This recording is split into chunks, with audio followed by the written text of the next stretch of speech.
Okay. Let's be modest. Thank you. Okay. Thank you very much, sir. Thank you. It's an honor. We are happy to have you here. So I'll also introduce Mrs. Chichi Orioha. Engineer Adin Chilobi Phillips Orioha is a graduate of medical engineering from Queen Mary University in London. She discovered she had a natural flame for education and began her career as an educationist in 2008. Since then, she has held diverse roles in field that include her present role as the director of Grata Schools Abuja branch. If you know Abuja, you know it's one of the top schools in Abuja. She's a member of several large-scale networks, several in the world of education, current vice president of FCT chapter of NAPS, which is the National Association of Proprietors Private School in Abuja, and among other positions she has held. Having lived in the UK for 17 years and before returning home in 2014 to actively participate in running of the group of schools, Mrs. Orioha is passionate about raising Nigerian child in holistic and future-driven way. And this is why we have her here to share her in-depth perspective. We also have been working with many group of schools. I will also please with a thumbs to welcome Mrs. Engineer Mrs. Obioha to here. Can we all welcome her to, thank you, to THAG. I'll go forward to introduce Mrs. Hawal. Mrs. Hawal Hariru Hassan is the Chief Executive Officer at the Nigerian Governors Pulse Forum Secretariat, a non-governmental organization dedicated to advocacy efforts aimed at improving the lives of women and children in Nigeria. In addition to her role as CEO, she also served as the Director of Gender Affairs at the Nigerian Governors Forum Secretariat. With more than 20 years of work experience, Mrs. Hawal has established herself as both a legal practitioner, a human resource specialist, and a gender advocate. For nearly a decade, she has been actively engaged in the gender sector. You can see that we selected our speakers. These are speakers that have had years of experience, over 20 years of experience working with being a specialist and a gender advocate. She leads the advocacy on women economic empowerment as well as women in leadership at the Nigerian Government Forum Secretariat.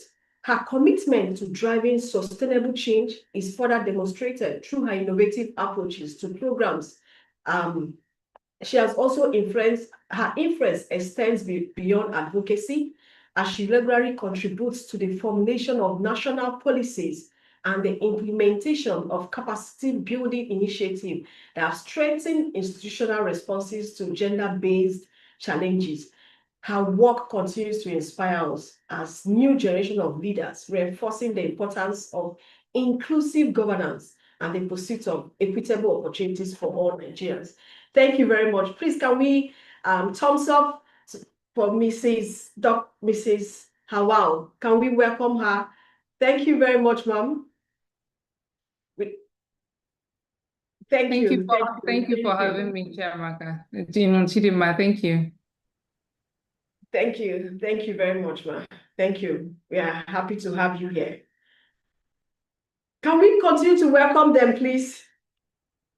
You heard what I read. It's an honor to have them here. I'm going to start with the first question. We're going to ask questions. I'll start with Mrs.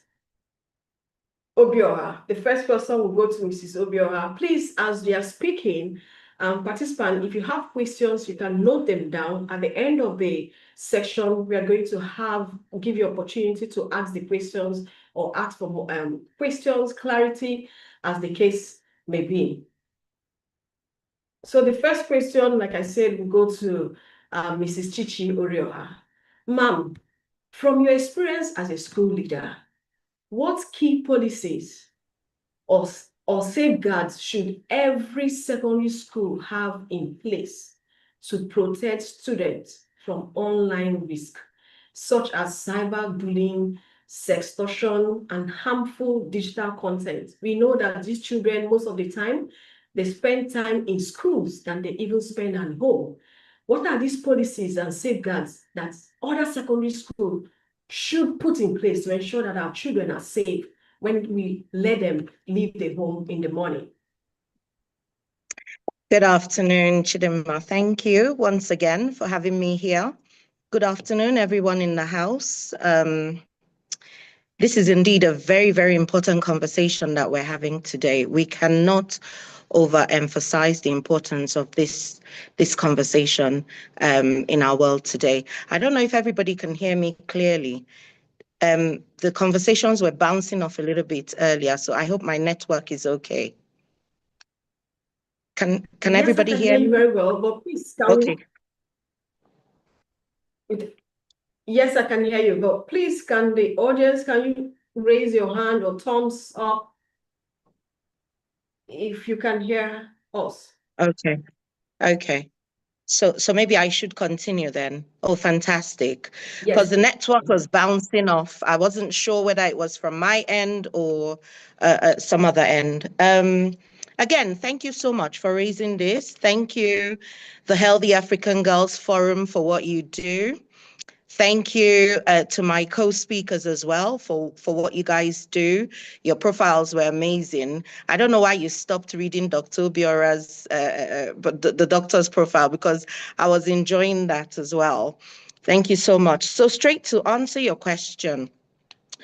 I've like my profile said, I've lived in the UK for about 17 years before coming back in 2014 back home to set up the school. The school I've set up in Abuja is the second branch of the group of schools.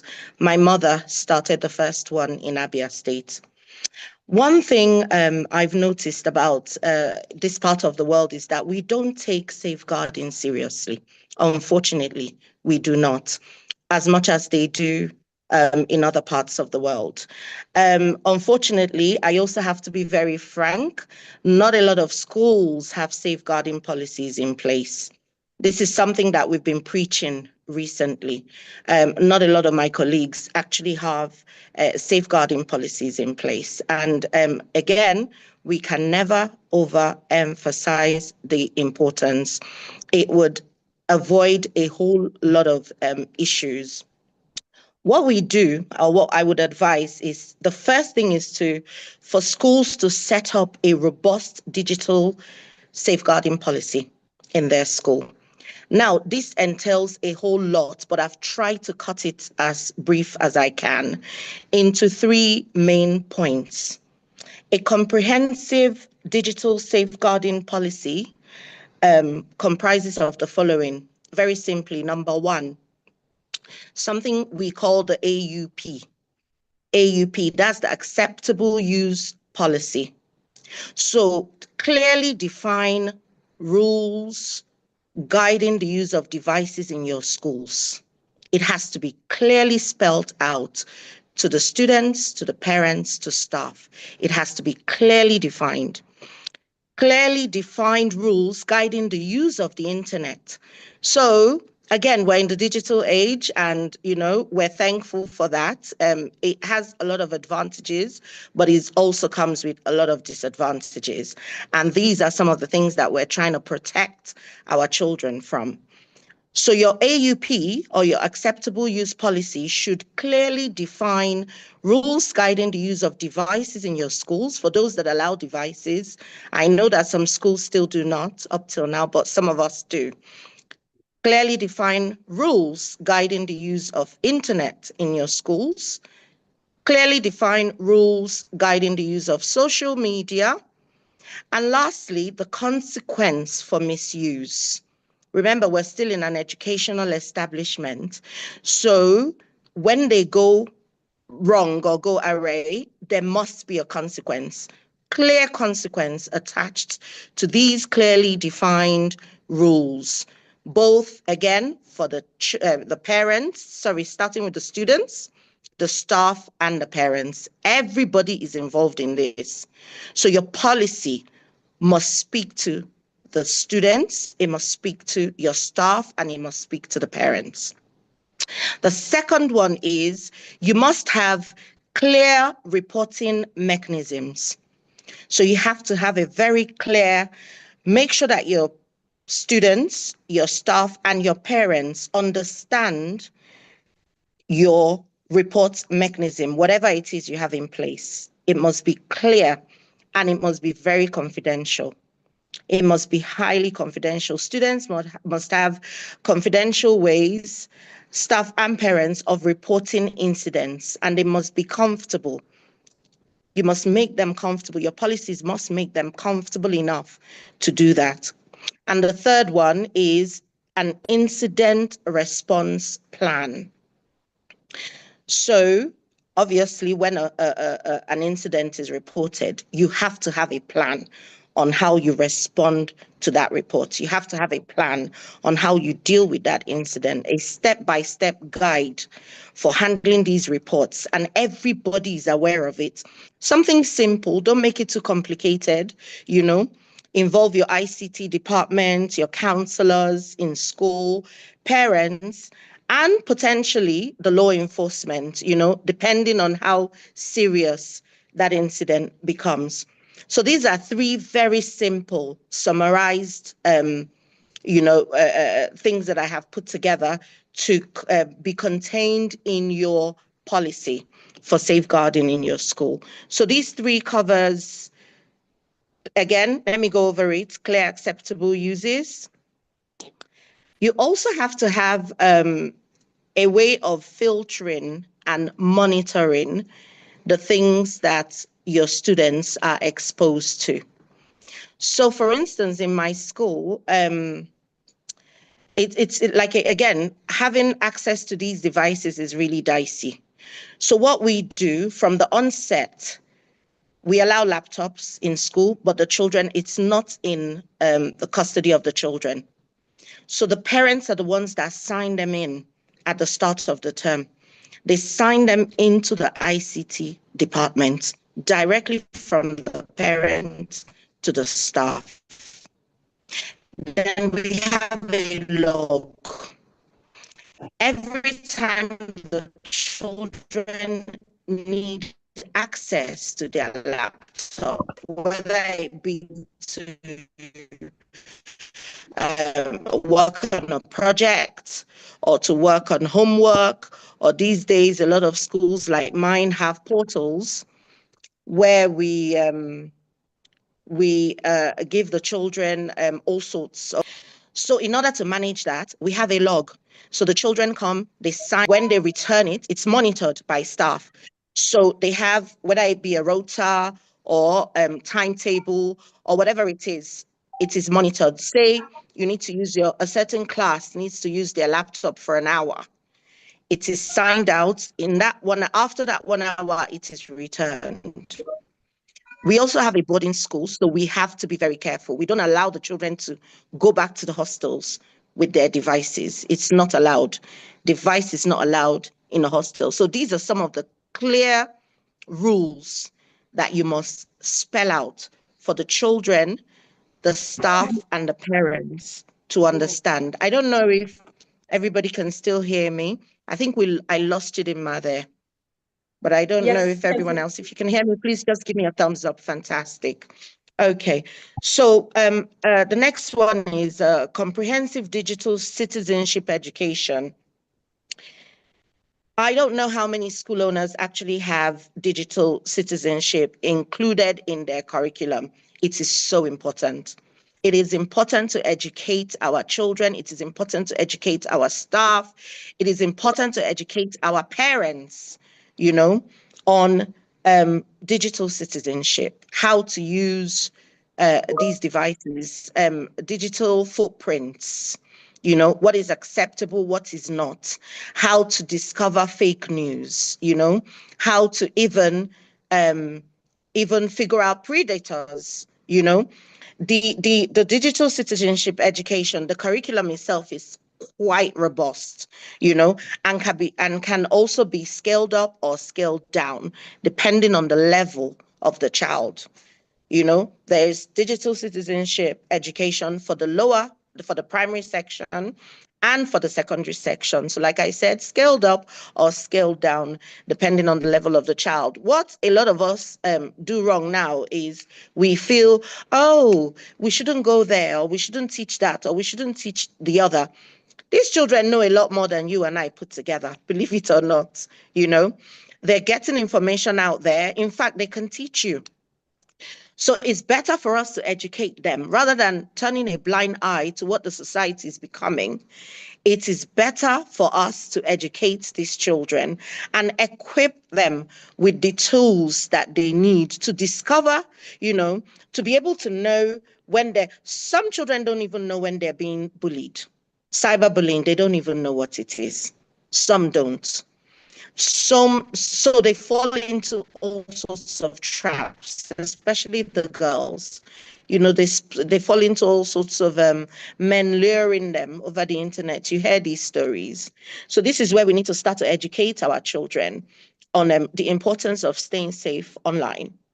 Then I talked about the clear reporting and response plans for incidents that are effective.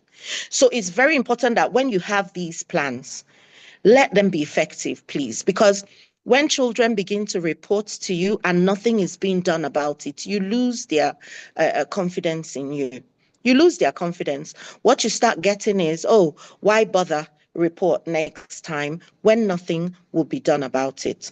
So please, let us make sure that we see to its logical end. Training.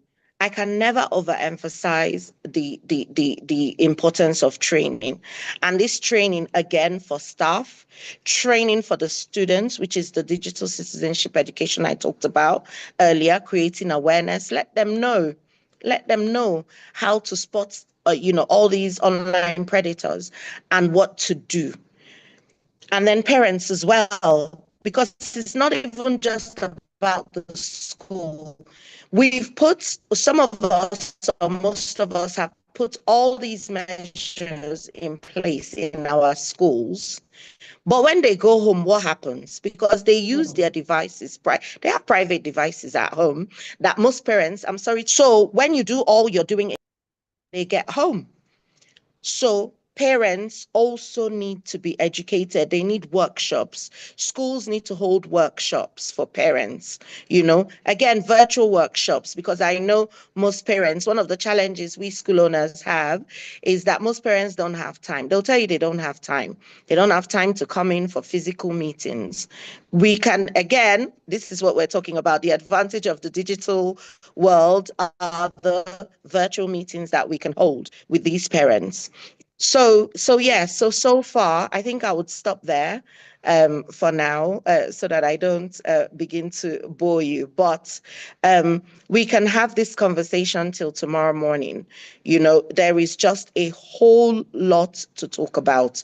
But this is like kind of like a concise of what I appeal to our fellow school owners to try and set up in your schools. I don't know if it is, thank you so much. I don't know if it is not having knowledge, or you can't even say you don't have knowledge anymore, because the internet is there. The same internet we're talking about is there. You can go there and Google setting up, a safeguarding policy in your school. It will guide you. Then you can adapt it to suit your school. One thing I forgot to mention is appointing a safeguarding officer. Very important. It's important to appoint a safeguarding officer in your schools, preferably a counselor, and a safeguarding committee. That's another very important one, so that you can have regular meetings with them. You can make sure that whatever it is you people have laid out to do is actually being followed, regular follow-up. To make sure that it's actually working in your school. So thank you very much. Thank you. Thank you. Thank you, Ms. Surya. Like you said, if we continue this conversation, we can take a whole day to discuss this. Thank you very much for these policies you've outlined. I think one thing that is very clear, you made it very clear that the rules have to be simple for the teachers, for the head of schools that are present here. Please, one thing was clear. It has to be simple so that people will understand.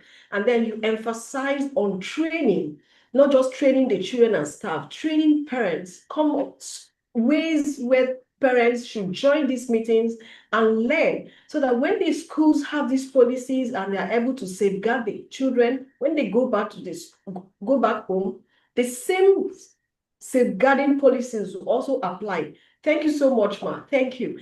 And lastly, the important thing you mentioned is about implementation.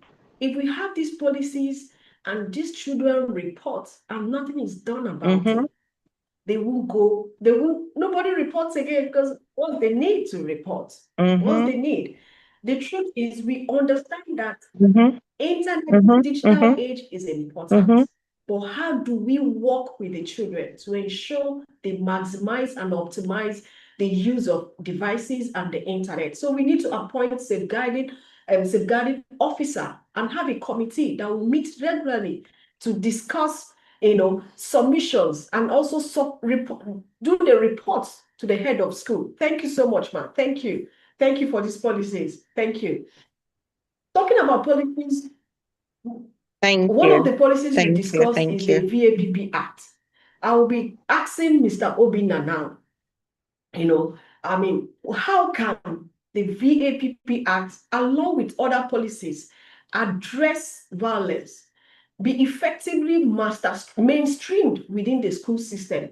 I just want to let us know that we also streamlining live on all our social media platforms, YouTube, Instagram. We are also live there. We're also streamlined. We've gone live in other social media platforms as well. So, Mr. Obinna, please, looking at the VAPP Act, along with other policies, how do we use it effectively to address the school systems?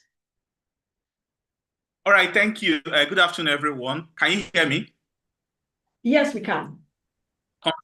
Okay, yes. So thanks. I think that it's important now we have a law in place. We then move from policy to action. And some of the things that we need to do is, and this is in terms of mainstreaming policies, it's how do we take the next steps and what are the opportunities at the moment to take those next steps? I think the first thing I want to speak, I'll speak to 3 key points, right? The first is curriculum review. Right now, the Ministry of Education is reviewing the curriculum. I think that organizations like THAG, another organization working on the VAP policy, needs to engage multisectorially to add issues around violence against children, against students in this curriculum review. So something like, are we going to have a course under social sciences or any of the related course that talks about telling young people, students, right, about what are their rights in line with the VAP Act and other important policies that deals with violence against children, right? We need to then mainstream it. So we have a golden opportunity now, because I can tell you for free that the Ministry of Education is reviewing the policy. So let's start with that advocacy now. And one thing that Ministry of Youth Development brings is that we oversee the largest demography. Over 70% of young people and Nigerian population are young people. So when we speak, and as my minister will always say, Comrade Dayo Delolawande, we are a facilitation ministry, because the ministries know that once youth is involved, we are coming with that critical mass, so they listen to us. So we are happy to work with you on that advocacy, right? To reach other MDAs to review curriculum, to ensure that young people are increasingly aware of their rights in terms of the curriculum. So that's the first thing. The second thing we can do in terms of moving from policy to action, it's how do we now make it mandatory? I don't know whether they will require a review of update of the existing law to have child protection certification for teachers, right? And have at least a child protection officer. So in my early years, when I did my master's in the UK, I didn't have all the resources, so I had to work in a care home.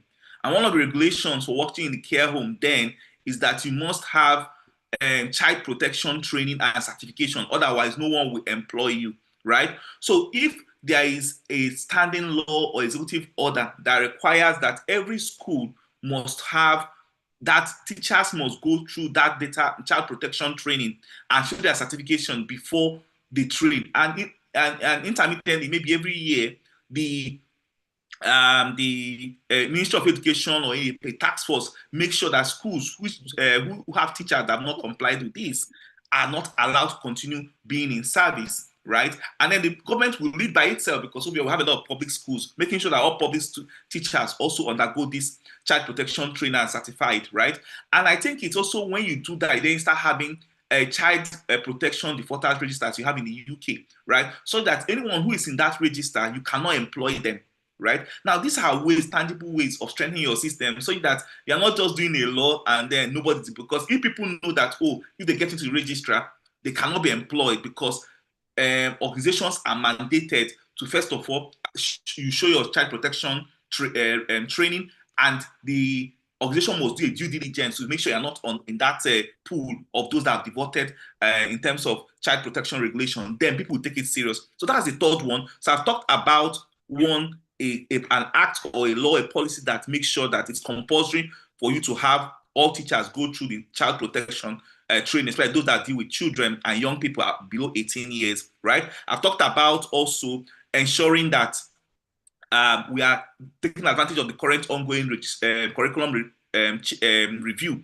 The Ministry of Education and Ministry of Youth Development is willing to work along with you on that advocacy. The third one that I think we can do is, now when we have teachers and schools who are now fully aware of the child protection, the VAP Act and the child protection rules and regulation in Nigeria, we can now use platforms like the PTA meetings, right, to then ensure that not only teachers, but even parents are aware, right? So for me, it's just about curriculum updates, which is ongoing, making it a law and making it stringent for teachers and schools to only employ when they have this, and enforcing that law. And thirdly, using platforms like PTA, like school clubs, to then create greater awareness. I think if we do these three, it will be a good way of moving from policy to action. Thank you. Thank you, Dr. Bina. I think the last point, drove it home. Talking about the PTAs, yes, currently the curriculum is being reviewed. I know they've introduced different, even hair braiding in WAEC. I heard there's hair braiding, there's photography, a lot of new things are being introduced, and they're still reviewing it right now. So we need to leverage that to see how we can make these parts of it and a key component of it. And then after that, and teachers are now aware, are trained, we need to now look at the opportunities of PTAs. Parents want to come to PTAs because that's when they vet. So you can catch them at that point to drive home and ensure to drive home the VAP policy. Thank you so much. Thank you. Thank you for that, for the brief. The next question goes to the CEO, Mrs. Hawal, CEO, Nigerian Governors Spouses Forum. Ma, as mothers of the nation, first ladies, we play a very unique leadership role in any country.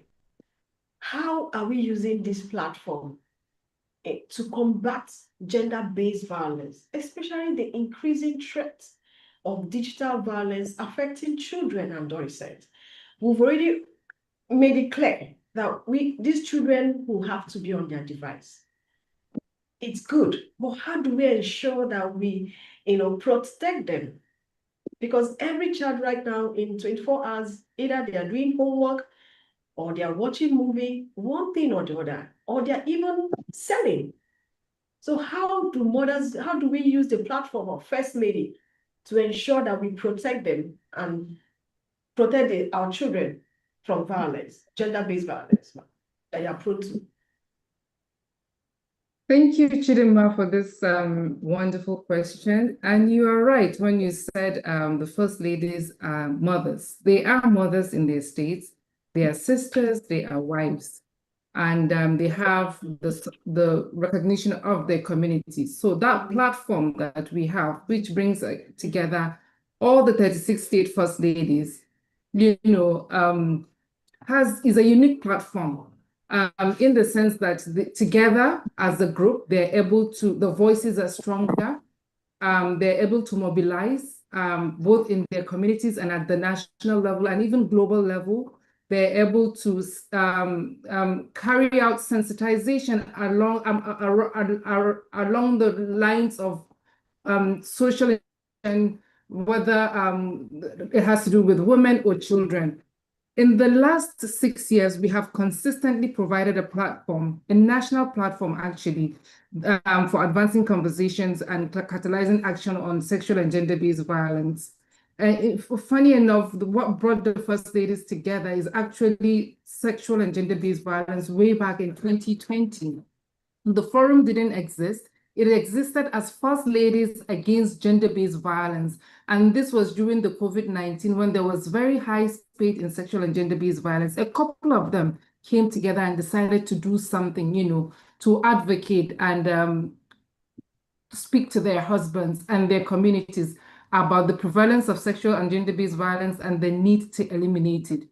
And then all the other First Ladies eventually joined that group, and they came to the Nigerian Governors Forum and insisted that the governors declare a state of emergency on sexual and gender-based violence, which was passed in June of 2020. And since then, the First Ladies have done so many, so many activities of sensitization and capacity building in the states and around the communities.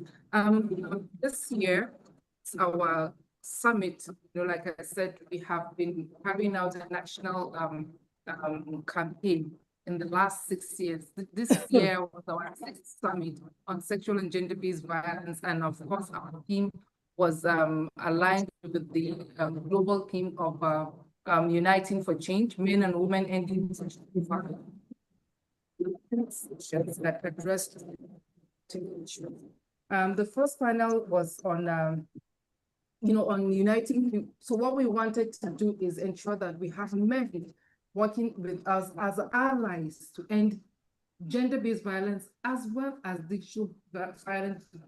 It is now becoming very, very prevalent. And then we had a second panel that had a combination of young women and men of influence from different sectors of life that also shared their experiences and ways that they believe this digital violence can be curbed. And so the First Ladies have been using their platform and they have been sensitizing across their communities and across board. They are, first of all, chairpersons of the sexual and gender-based committees. That is a multi-sectoral committee that has been set up in the states. They chair these committees because they want to remain, at the forefront of championing the cause of elimination of gender-based violence. But again, now we're talking about digital violence. They have come out to say that we must do something about digital violence. And what they wanted to do was get the governors to commit to a couple of things. One was to ensure that the governors would strengthen digital infrastructure for safety across the 36 states. So like a harmonized policy, if need be, that would address the issues of digital violence. And they also want to see that digital literacy and education is carried out in the community, in the schools, in the church, in the mosque, using faith-based organizations, traditional rulers, teachers, as well as community leaders to sensitize the communities about the ill of and the dangers of digital violence.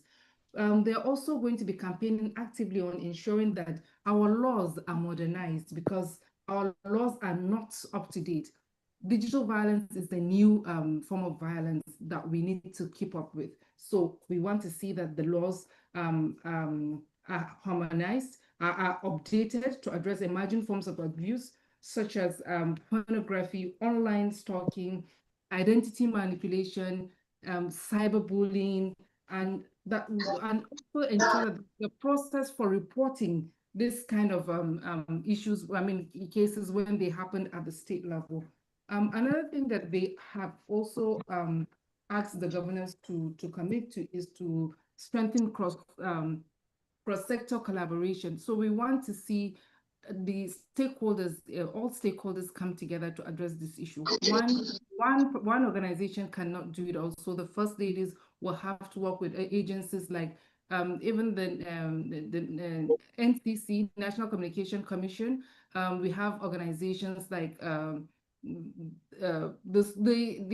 schools, of course, is a stakeholder in this, because the most affected are the young people who are mostly online and clueless about the ills of using, or the safe, or are unaware of the safety rules that would guide their use of digital devices. So we want to see that that cross collaboration happen at the government level, so that we can now step down at the state level and then at the community level to ensure that everybody is involved in this conversation.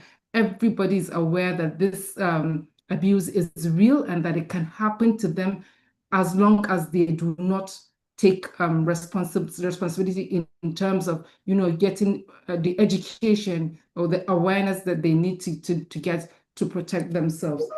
We also want to see change in culture, because digital violence is rooted in harmful social norms. So, I mean, you can't separate the social norms practices from digital violence. What happens online reflects what happens offline. Anyone that can abuse offline is prompt to abusing online. So we need to also ensure that that is also clearly brought out and spoken about, just so that every child and everyone is aware and sensitized and well educated to be able to, and equipped to be able to protect themselves. The First Ladies would continue to advocate on all issues of forms of violence, including the digital violence. Hopefully, by the end of next year, we would want to be speaking about something else, but not digital violence, because we are hoping that our active campaign and sensitization at the community levels would have reached a point where almost everyone is, well educated to be able to safeguard themselves. I would like to stop here. Thank you so much. Yeah, thank you. Thank you. Thank you very much, Ma. Thank you. Thank you. I think thank you for sharing what the First Ladies have been doing since 2020. They've been on the forefront of gender-based violence, and now we are moving towards digital violence. And very key points you raised there, that it's not something you can do alone. You're working with the government, working with different sectors. All hands have to come together. We need to collaborate to make sure that beyond just, we need to work with their mindset. Like you say, it's about social norms. What they do is what they do offline, is what they will do online. So if we can work with the mindset, work with the character building, we'll be able to reduce digital violence and also gender-based violence. Thank you very much. Talking about working on the mindset of the youth, I want to ask Mr. Obina. Mr. Obina, I want to ask you, what role, talking about the mindset, sorry, about the youth, I want to ask you, in what practical ways can the Ministry of Youth support CSOs and CBOs to enhance VAPP policy literacy and reduce the rising incidence of digital violence among adolescents? What ways do you think they can support, especially the Ministry of Youth? Because like Mrs. Hawao, everybody, we need to collaborate to ensure that we reduce gender-based violence. All right, thank you so much. Yeah, so for Ministry of Youth, one thing we can do is, this is something that affects us. So anything that affects 100% of Nigeria, it means that 70% young people, means that it mostly affects young people, right?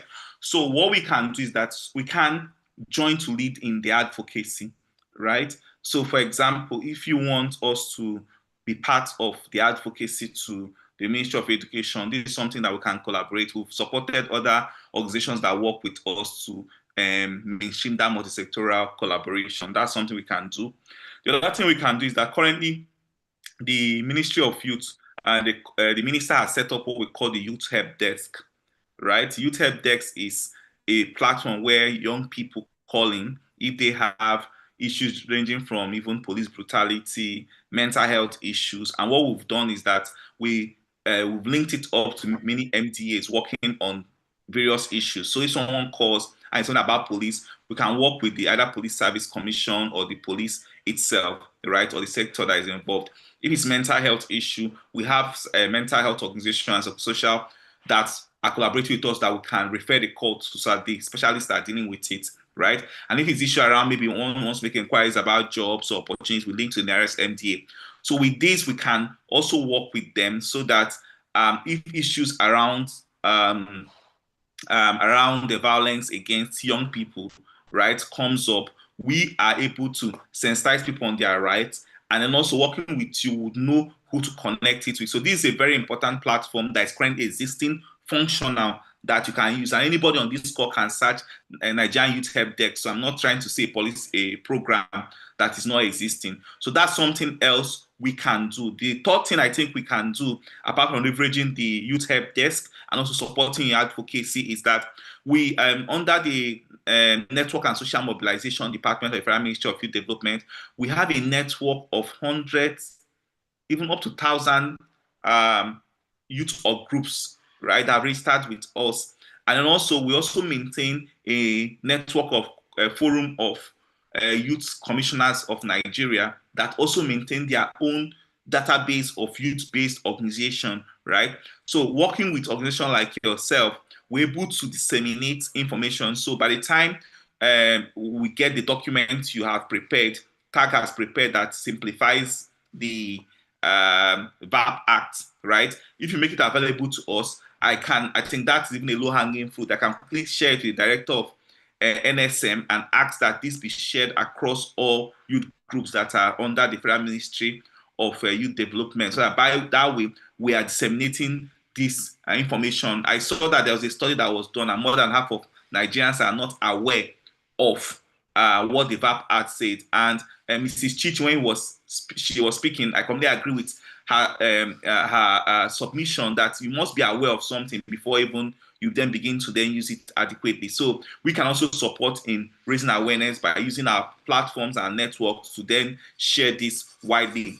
I think that these three are starting points: support in advocacy, support in awareness creation and dissemination, and then opening up our platform, the Nigerian Youth Help Desk platform, as a platform that you can use to even begin to operationalize the VAP Act. I think by these three ways, these are really quick wins, immediate ways we can support the Federal Ministry of Youth Development. And I'm not saying something that we cannot do or something that requires a lot of bureaucracy. I'm happy to support, given the confidence the minister has in me. I'm able to support to mainstream this anywhere it's needed. And these are things we can do even in the first quarter of 2026. So I'm putting a timeline to it so that the ball now is on your court to come to us so that we can get this done. Thank you.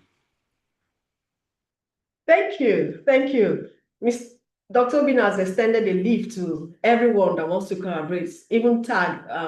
Yes, we are going to start with that low-hanging fruits, especially with the VAPP Act, simplify it and see how we can share it to the thousands of youths.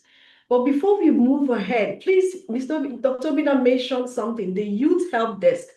For all our participants in the different social media platforms, have you searched? Please, let's go now. We need this information, and that's why we have to continue having these conversations. And thank you to THAG for creating such a platform for us to learn such things. But I'm not aware about the Youth Help Desk. So please, participants, please, let's take a minute and note it down. We need to search this help desk, share it with your social media followers, let people know that the desk exists and you can actually call in, and send them, get more information on it. Thank you very much. They are available for collaborating for awareness, advocacy. I'm sure the first ladies will also be interested to see what they can do with the Ministry of Youth. Thank you very much, Dr. Obinna.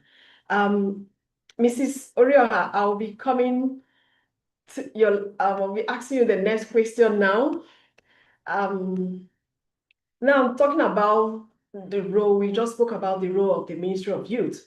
Now, what role do you believe teachers and parents should jointly, I think one point I mentioned, I talked about collaboration. That is the way forward. I think Mrs. Hawao brought it up. What role do you believe teachers and parents should jointly play in promoting digital safety? And how can school leadership strengthen that collaboration? So I'll add another C word to that, cooperating, So it's by cooperating, parents can cooperate with existing measures placed by the school and follow them up to jointly create a consistent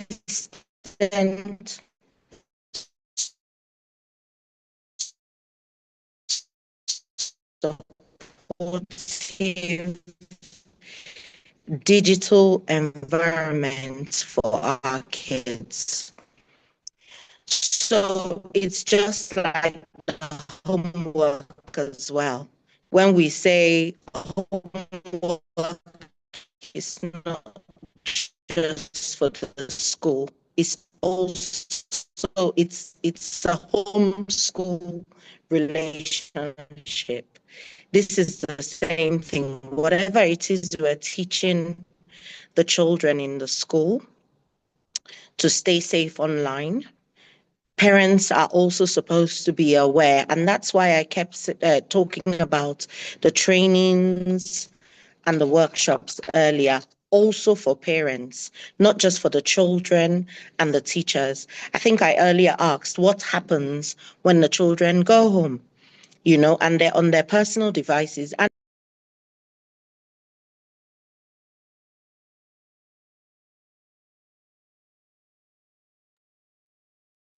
Signal, we've lost Mrs. Obioha. I don't know if anyone can. Is it from my own end? Can anyone still hear her? We've lost her. We've lost her. It's this network. Just give her a minute. If not, I'll just move on. I'm sure she'll rejoin us, because that's a very important conversation. Not just the teachers, there's need for collaboration. Parents need to also continue to drive these guarding policies at home. Sorry, Mrs. Orioha. I think your network, we are not able to hear you, ma'am. Ma'am, I don't know, we still can't hear you. It's your network is not, network is not good. good evening again. Oh, great. Okay. I think it's better now, ma'am. Okay, while we're waiting for Mrs. Oreo, I think Dr. Obin has shared the link. Please, let's look at the chat. You see the link. Okay, I'll move on. I'll move on to the next question. Mrs. Oreo, do you want to speak? It logged me out for a minute and then brought me back on. Can you hear me now? Perfectly. Very well. Thank you. I think she's gone again. Threw her out. Okay. So, Mrs. Hawao, I think I'll come to you now, so that will give her some time to get back in. Yeah. So we know we are talking about collaboration beyond just the teacher. She was supposed to speak on how the teachers and parents should come to work together.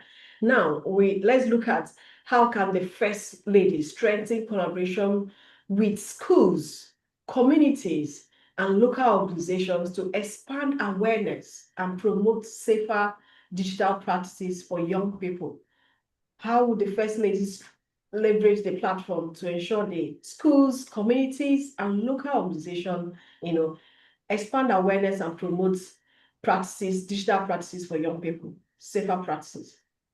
Thank you, Chidinma, for this question. So First Ladies are already thinking through that, and we are already trying to mobilize and see how we can engage and collaborate with, first of all, with schools and education authorities So what we're trying to do is see we're saying that there's need for digital safety to be integrated into school programs and curricula. So we will try and push that at the state level so that that is included into the school curriculum.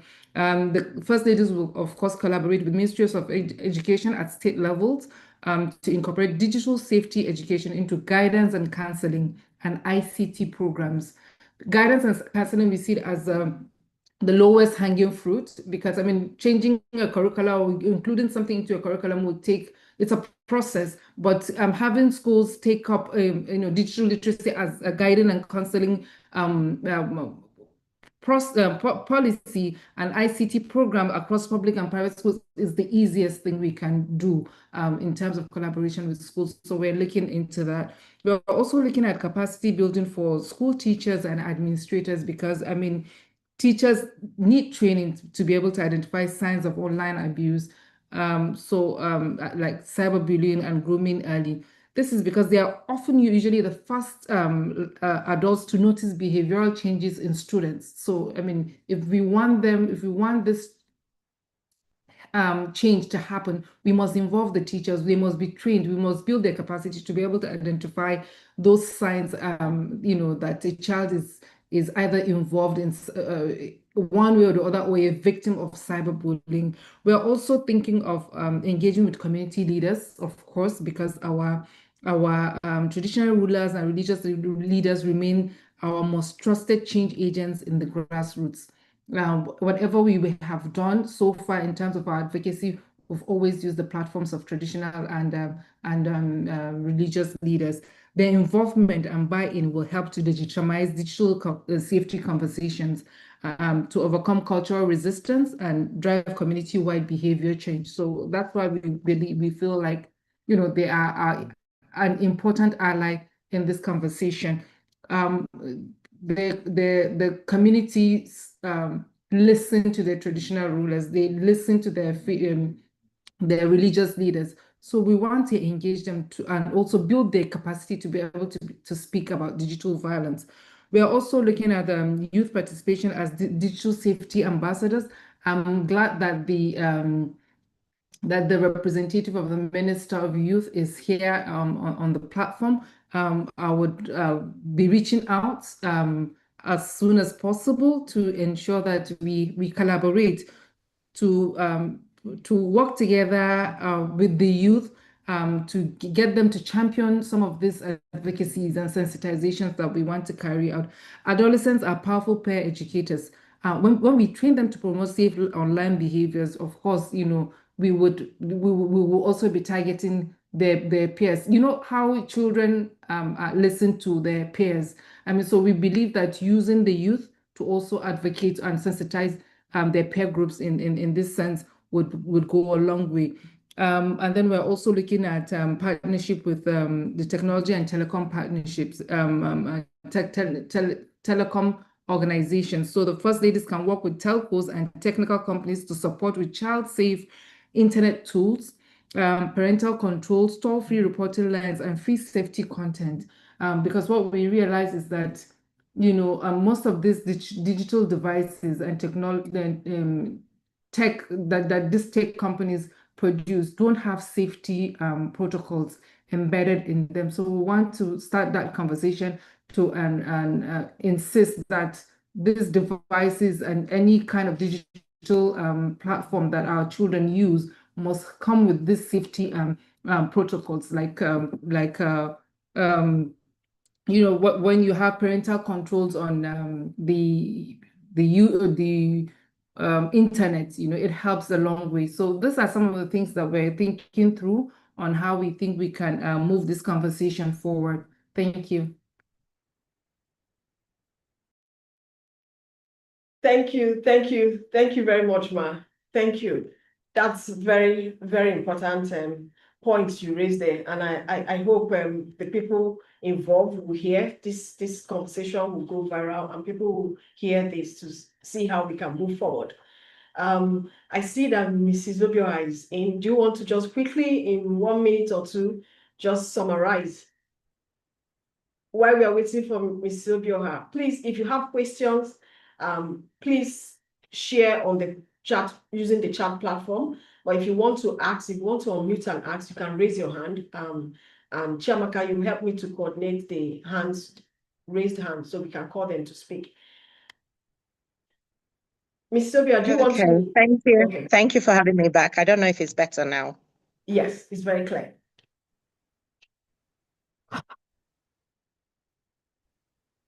Okay, fantastic. I'm so sorry about that. I had put some notes up on the chat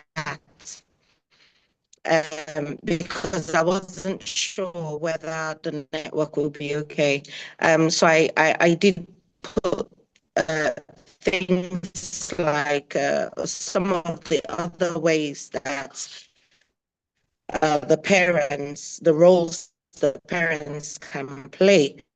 I was talking about cooperating with existing measures that the school have put in place.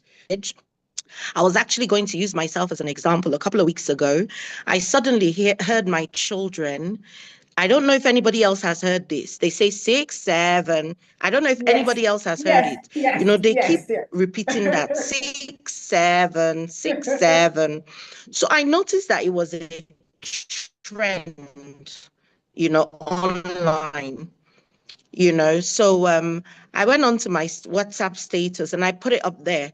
I asked, please, has any other parent heard their children muttering 6, 7, And what is that, And I really don't want to go into what I found out, but basically it was very negative. Chance, and they don't even know what it means. I think I'll give it to us as homework. We have a take-home assignment today to go home and find out what 6, 7 means. It's not even a good thing. So I had to sit my boys down and say, I educated them. I said, look at what you're chanting. Look at where it originates from. It's not a good thing, So they just copied it because it was trending and it was fun. But when you go and research that, you will be blown away by what you will find. I don't really want to say it here and now, So the second thing I put up there is setting unified rules. So it's just like a mother and a father agreeing. If the mother agrees to a rule and the father disagrees, it won't work with the children. If the mother agrees and the father agrees, then it will work. These children, they're very smart. Some of them will go to the mom and ask for something. And maybe she says no, they'll go to the dad and try to ask, But if you're unified, I've seen parents say, oh, did they come to you, And then you find them out. So if the school and the home are speaking the same language, whatever rules the school have made in the school, and this is why it is very important to carry the parents along so that both of you are speaking the same language. I also put up modeling good behavior ourselves. They say charity begins at home. The children will play out what they see you do.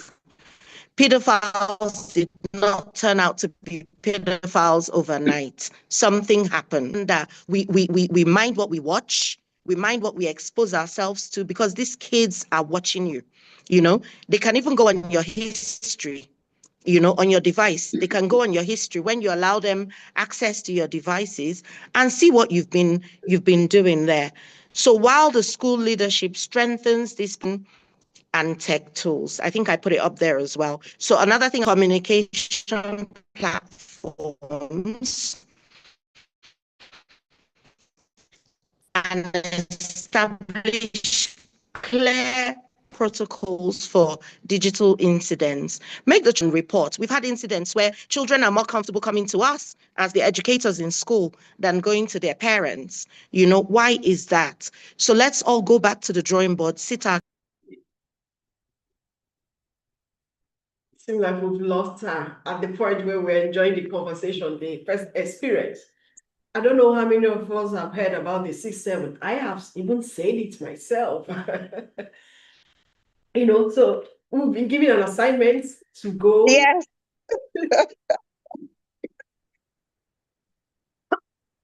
So sorry. You lost it. I thought the internet took you out. Yeah, it did, but I'm back. Okay. Thank you very much. I think one thing, that uniformity is very important. We need to speak the same language, whether in school or at home, to drive home the point. Thank you. Thank you very much. I must say thank you to Mrs. Orioha, Dr. Obinna, and Dr. Howard. Thank you for doing justice to this topic. Thank you for sharing. At this point, I'm sure there are many questions, many things, clarity required. The conversation does not end here. We'll continue to reach out to you in case there are questions that we still need. Thank you very much for all our participants, the different platforms. If you have your questions, you can send it, the tag, you can still send. If you are not able to ask, we might not be able to take all the questions now, but you can still share using our different platforms. Follow us on Instagram, on YouTube, even on LinkedIn, and share those questions with us. I can see one hand, Oluwatosi. Thank you very much, our speakers. Thank you for your time. I see Oluwatosi Kolade. You want to unmute and ask the first question. Yeah, good evening, everybody. And a big thank you. Let me join you in thanking all our speakers for today. I was not going to speak, but seems because you are our facilitator, you are missing some of the questions in the chat room. I dropped a question earlier, which I was comfortable with it being responded to at any point in time. But when the last speaker was talking about the 6-7, and rather than explain to us what it was, given us assignments, I decided to take exception to that. I think it's part of the challenge we have in these modern days. Information management among parents is not well done. So you find out that these children have a bit of an advantage. And because of our very Herculean day-to-day tasks, and we miss out on a lot of things. I don't know what 6-7 is. I have children, right? Even if I don't, I have friends who have children. I think it's just appropriate that if we have an educationist in our midst here who has vast experience, these are like case studies for us. It would be good that we speak to them. The second question I asked is around that very laudable idea about the safeguard committee. It would be good if there is some standardization around it in terms of the committee members and what the structure should look like. Because for me, I wanted to see the element of the role of the parents, the Parent Teachers Association in such committee, which I think would be very critical. There should be a representation of the parents or the guardians in such committees, which is critical on understanding the role of what that committee is supposed to be. Of course, meetings these days are hybrid. Periodic meetings don't mean they have to come sit in physically, but it's good to have those check-ins. I'm privileged to be an ESCO of the PTA of my children, and I know a lot that we deal with around all of this digital abuse amongst students themselves, amongst adults and underage, among adolescents, is a whole lot. And by virtue of where I work, we see a whole lot. I work with one of the UN agencies, so it's really it's really mind-boggling, you know. And we see what the theme for this year's 16-day activism is all around. Is around digital, everything around digital bullying, digital, you know. So there's a need for us to really speak out and speak, not to take too much. So those are my two questions and my comments around it. But a good conversation so far. Thank you. Over. Thank you very much. Thank you very much, Oluwatosi, for asking. I don't know if Mrs. Obioha is still with us. I know she's so she can speak to the two questions. I am, but I missed it. It bounced me out and bounced me back in. Okay. Just to summarize, the first question was he spoke about the C7, was asking if you can give the meaning of 6-7 to us since we are adults and parents here. Then secondly, he's also asking for the committee, the safeguarding committee. Do we have parents as part of the committee? Absolutely. Yes, we do. Yes, we do. You do have parents as part of the committee. I don't actually have a template that is will I say official. Whatever I had some safe guarding courses while I was in the UK, and just like Dr. Binna said earlier, there are certain jobs that you do. In fact, most of the jobs you do in the UK, you must go through some of these courses. You must be trained. So I was actually excited to hear him say that the government have plans to do that.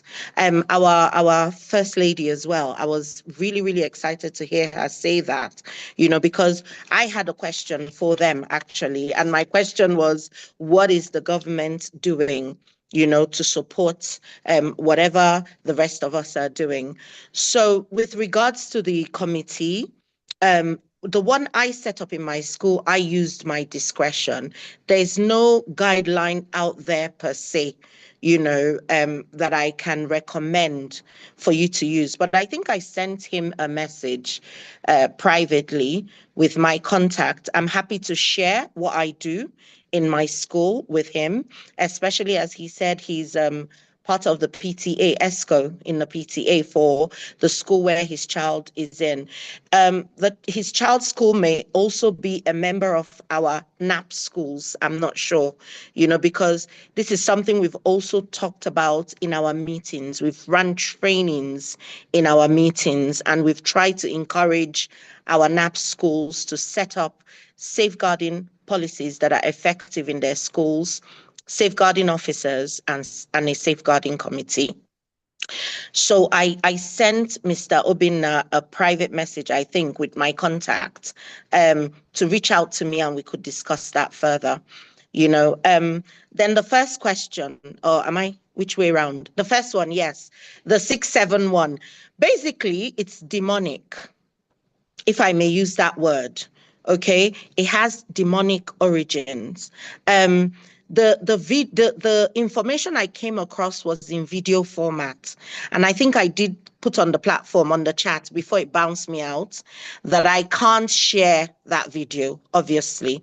But if you go online and Google it, ask questions, you will come up with a lot of things. You would get information. The origin, I think it's a musician or somebody, you know, and yes, it has demonic origin. So it's a chant per se that they use in the whatever world. That's why I didn't really want to go into it, because not everybody is a believer of those things, you know. So and that's why I said do some research yourself. There's another one coming out after the 6-7 is 4-1.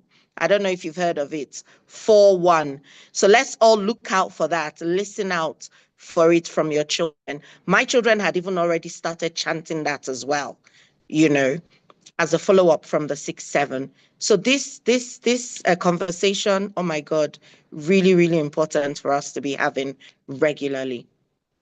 Thank you. Thank you very much. So if I might add quickly, yeah, so beyond the spirituality, right?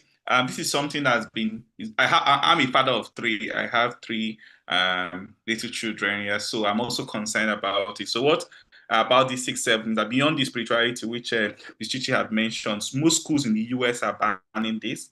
And this is because they also do research, right? So one thing that such chants does is that over time, it fills their mind and they're not even learning, and because it's brain rot, right? And it's also disruptive because they then intentionally do something that's annoying to their teachers, annoying to their parents, and you don't want to bring out your children who are intentionally annoying people rather than sharing love and peace, right? So that's something that I thought I should put, and I'll put a link on the chat box on a video that you can watch. It's not irrespective of your faith, that talks about the brain rot and disruptive nature of that. But I also want to use the opportunity to thank Her Excellency, Madam Hariru, on the proposed partnership, and just to say that we are open to working with the governor's spouses as a group and any other group here who want to leverage the sheer number of young people and the networks available at the Federal Ministry of Youth Development to drive positive and social change. Thank you.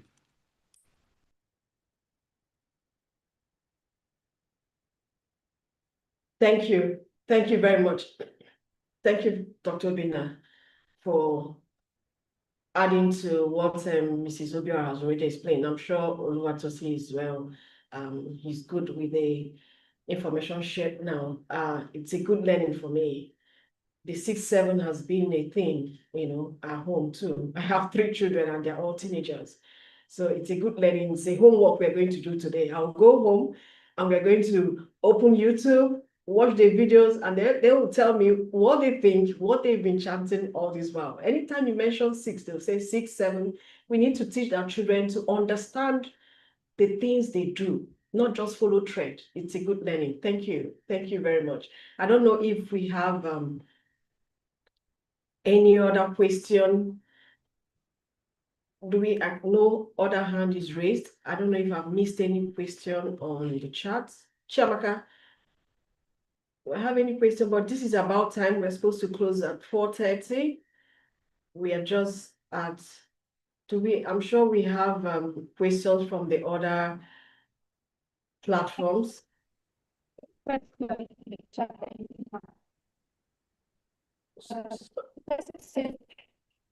Sorry, Chiamaka.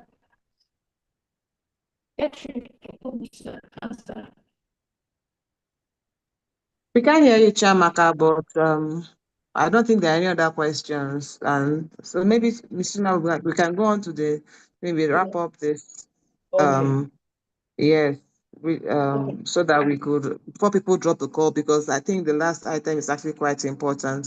So Mrs. Sawa and every other person, kindly indulge us and stay around till we are done. I see a few people have dropped out from the call.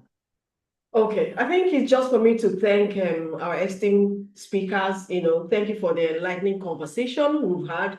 Your expertise actually added to the value of the discussion. Thank you so much. We've had a great time. I think Dr. Chinyeku will help us do the closing, give us the closing remark, and then we move to the next very important, where we share what we've been doing in THAG.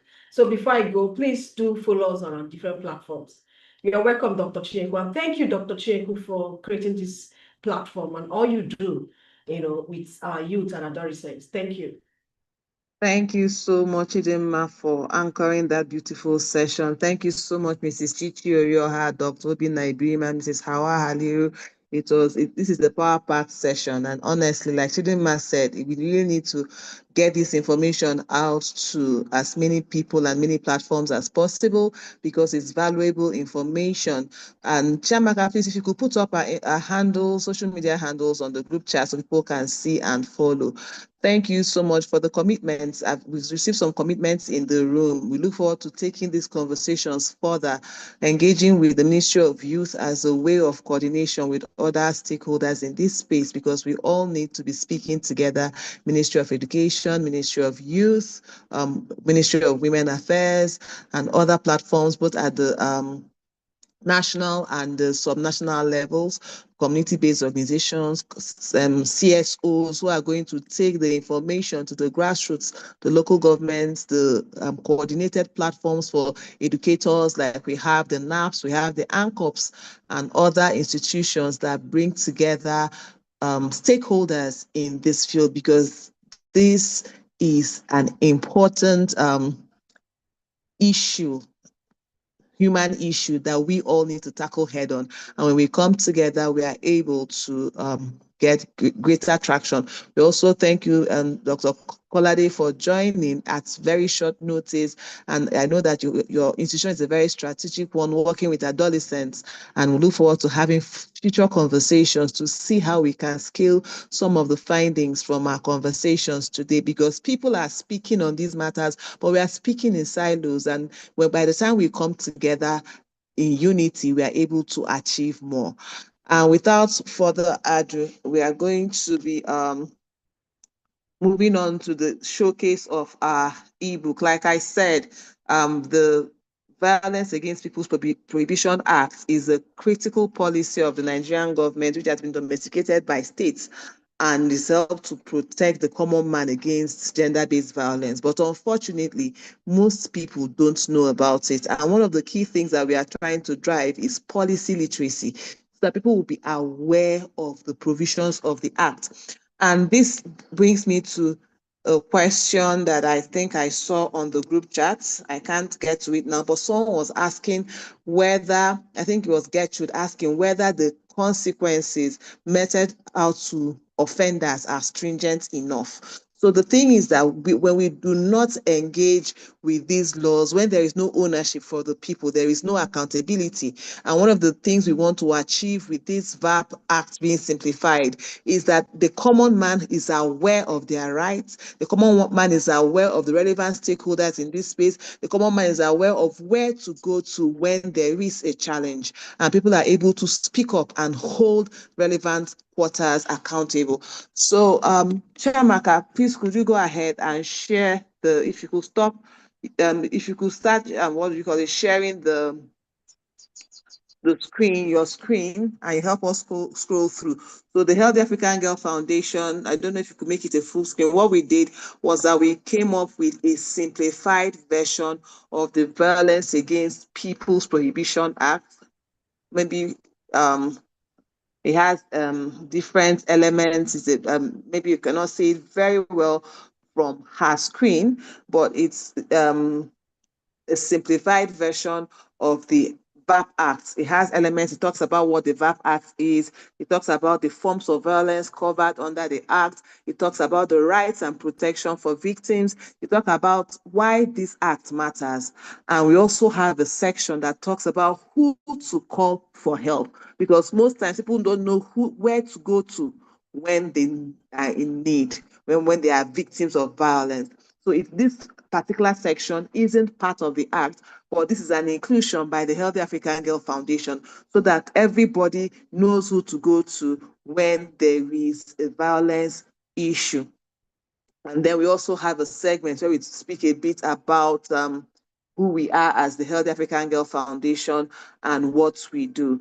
So Chiamaka, if you could just scroll through quickly so they'll just see the elements of the book, how simplified it is, easy on the eyes for people to read, for people to understand in one sitting. If we are able to get this resource to penetrate into our communities, there will be an increased level of awareness of violence, of what to do about violence against people, and it will help us to improve the knowledge and all that, and accountability in this space. And I'm sure you might be wondering, how can we access this? Right now on the chat room, we are dropping a link to this VAP ebook. So once you go through this link, you're able to download and have access to this ebook. And it is something that you can share with people in your network. Dr. Chichi had to drop off, but we'll still share it with the NAPS platform and every other platform that coordinates and engages with young people, with women, people of all ages, basically, so that we're able to improve literacy on the Violence Against People's Prohibition Act, so that people can be empowered, because the law is meant to empower people and people can be empowered to take action. So before we close, I don't know if Mrs. Hawa and Dr. Obinna are here, and if you can make any a comment on this particular resource, recommendation on what we can do to ensure that this is mainstreamed into the right systems, so it gets into the hands of the right stakeholders, and we help to drive this agenda right down across every level of government and across our population. So if you don't mind, if you could give us a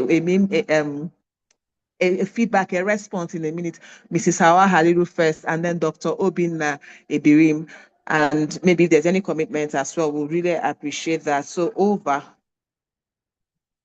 Mrs. Thank Hawa, you. if you're there. Oh, Yeah, I'm here. I'm here. I needed to stay through the end of the program because I knew you're going to be launching the Summarized VAP Act. I'm very, very excited about this Summarized VAP Act. I know we've had a conversation, like bilateral conversation on it.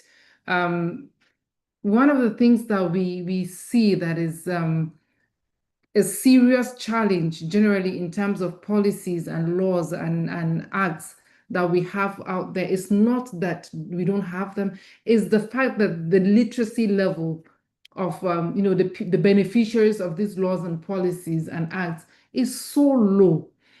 So for this simplification to have taken place, it will go a long way. And most times it is because, these documents are bulky, they're not straightforward English. You need somebody to explain it to you and to decipher it for you. You have just simplified the VAP Act. We have 34 states plus FCT that have domesticated the VAP Act. VAP Act actually is one of those law, is VAP law. It's one of those laws that have seen this highest level of domestication across, the 36 states. No law in Nigeria has ever seen this level of domestication. You usually find 10, 15 states domesticating a national law or act or a policy, but VAP Act has been domesticated by even the 2 states that are pending have acts, the laws or policies that are similar to VAP.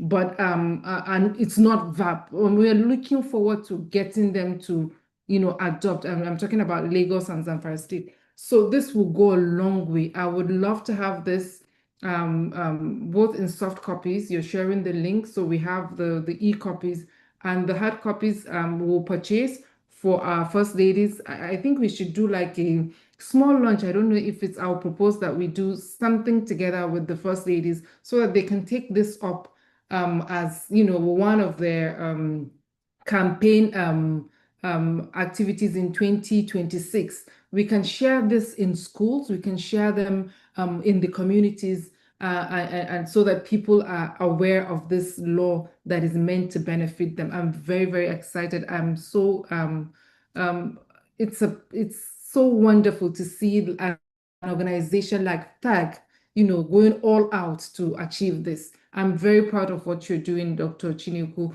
and I'm 100% ready to work with you to ensure that this simplified version of the VAP law is distributed across the 36 states of the Federation. Thank you. Thank you so much, Mrs. Howard. Thank you for your encouraging words, and thank you for that commitment. We look forward to working together with the Nigeria Governor Spouses Forum. Like you said, having a small launch, no matter how small, is important, and we can take those conversations, further. And like you said, I know that the Governor Spouses Forum is one forum that will be assured that can help us to drive this down to all the parts of Nigeria. So we really appreciate that commitment, and we look forward to having future conversations with your forum. Thank you so much. Over to you, Dr. Obinna. All right, thank you. And first of all, let me continue from where Her Excellency stopped, which is to congratulate THAG for this. I would say what we can even do this December. So if the THAG can write a letter to the Honorable Minister of Youth Development and attention the Senior Special Assistant on Gender, and then once they submit that at the second floor of the ministry, they can send me the acknowledgement copy. We can push for its dissemination. So if you can say request to disseminate this, what we are going to do is that, as I said, we're going to then, once the minister okays the letter, most likely will send it to the STA, the Special Assistant on Gender, to work on it. What I would do is that even before we go for the Christmas break, we can get this and share it in all the youth platforms as a first instance, and then work with your team to see how we can co-brand the pages and share them as posters on our social media platform in collaboration with you. So it's the FMYH collaborating with THAG to share it. I think we have some good followership, and giving that government, it gives more credibility. So those are the quick low-hanging fruits we can to make sure that these documents gets across to as much young people as possible. Additionally, the other thing I'm thinking about, which I cannot really commit here because it's not totally under my purview, would be to see how we can see if there are existing partners who are working with us who are able to chime in a little more resources so that we can also share this in paper form among young people. But I think by the time we take these first steps on dissemination and we do those low-hanging fruits, I can also speak to my colleague who works on gender to see if he has a couple of partners working with him who can maybe provide some seed money to THAG to get this in paper form to young people. Especially, we know that most of the informal youths are not online or they live in places without internet coverage. So it's important to also have a paper copy that you can hand over to ensure we're not leaving anyone behind. So these are the commitments I can make on behalf of the Federal Ministry of Youth Development, and the quick next steps that can be taken. If that letter can be written between now and Friday, I traveled for an NACA event. By the time I come on Monday, I would push on it to see that we get the minister's approval, and then we can activate the network and social mobilization department, and also the office of the SSA to the Minister on Gender to then push this forward. And let's see what we can achieve before the Christmas break. Thank you. Oh, wow. Thank you so much, Dr. Obinna. Thank you, Ministry of Youth. We look forward to that. This commitment really makes all this worth it. And we know that using these two mechanisms of the Governors Spouses Forum and the Ministry of Youth, there is really some traction that we can gain on this. And we believe that there will be even more expansion going forward as we socialize this with other stakeholders working in this space. We have actually spent almost 2 hours on this webinar, and I think this is a good time to draw the curtain on today's webinar. Once more, on behalf of the Healthy African Girl Foundation, I want to sincerely appreciate, first of all, our speakers. I also want to thank our moderator. I thank the team at the Healthy African Girl Foundation, and of course, you that took out time from your busy schedule to be a part of this webinar. And my one request is that beyond the talk, let us also do the work. So help us download, share, and like the both speakers made commitments, we look towards having these hard copies to enhance penetration so that being a soft copy will not be a limitation. Thank you all so much. Do enjoy the rest of your evening, and we look forward to partnerships for greater exploits going forward. Hi, Dr. Thank Ray. you. Can we take a picture before we leave, please? Is that okay? Oh, that is fine. If you don't mind, if we can turn on your camera, we'll really appreciate that. If you're in a place where you can turn on your camera, by all means, do so that we can take a picture. Chama, can you help us with the picture, right? Chidima, are you on your laptop too? If you are, if you could also help us to get the picture. So if you don't mind, if you could just put on your cameras for 1 minute while we close, before we close, we'll sincerely appreciate that sacrifice. So we'll be able to capture this moment in history. Thank you, Dr. Kolade. Thank you, Chamaka. Thank you, Dr. Obinna. Well, I think we can put the view in a mat form, not centralized, so it becomes like a mat and unpin anyone at the center. So the picture comes out great. All right. Chamaka, I hope nobody is anybody pinned. I hope not. Chidima, are you pinned? If you are pinned, please could you unpin yourself? All right. Just change it to gallery view or some. Shamaka, can you change it as the host? Change it to gallery view so we can have. Let's see. Sincere apologies. I'm trying to do that, but I'm not joining with my laptop, so it's a bit of a struggle for me. Shamaka, can you? Chidima, you're also a co-host. Let's check if you can do that. Okay, I'll take the picture now. All right. Thank you. Thank you all so much. Good night, and we look forward to future Bye, everyone. collaboration.